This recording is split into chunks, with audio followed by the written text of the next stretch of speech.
ராமேஸ்வரம் நகராட்சியின் பொய்க்கூட்டம். மக்களை ஏமாற்றிய ராமேஸ்வரம் நகராட்சி சேர்மன். கடந்த 29/5/2026 அன்று நகராட்சி கழிவுகளை தங்கச்சிமடம் பஞ்சாயத்து பகுதியில் உள்ள குப்பை கிடங்கில் கொட்டுவதற்கு பதிலாக ஊர் பகுதியில் குப்பைகளை கொட்டி தீ வைத்ததை கண்டித்து வடகாடு கிராம மக்கள் போராட்டம் செய்தனர்.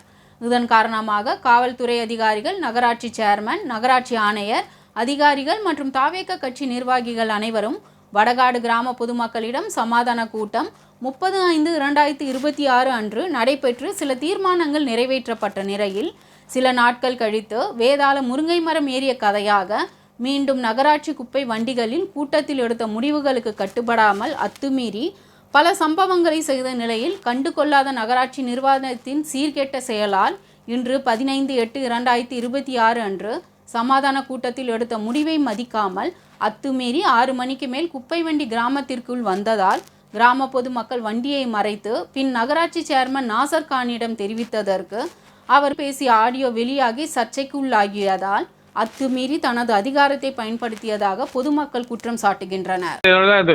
சாமி இங்க வந்திருக்கு, எங்க நம்ம ராமதேர் வந்திருக்கு.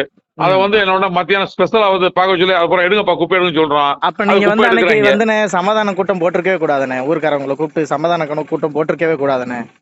ஒண்ணு இல்ல, நான் என்ன கேக்குறேன்னா 6:30 மணிக்கு மேல வரனால என்ன பிரச்சனை இருக்கு சொல்லுங்க. இல்ல, இந்த வார்த்தையை நீங்க சொன்னீங்கல்ல, அன்னைக்கு நீங்க சொன்னீங்கல்ல 6 மணிக்கு மேல வண்டி வராதுன்னு நீங்க சொன்னீங்க. அதுக்கு நான் உத்தரவு ரெகுலரா வர்றாங்களா?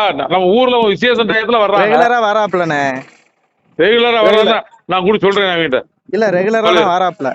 நீங்களே இந்த வார்த்தையை கேட்டீங்க அப்படின்னா அப்புறம் நாங்க மறுபடியும் நாங்க வேணா போராட்டம் பண்றோம்ண்ணே. சரிப்பா.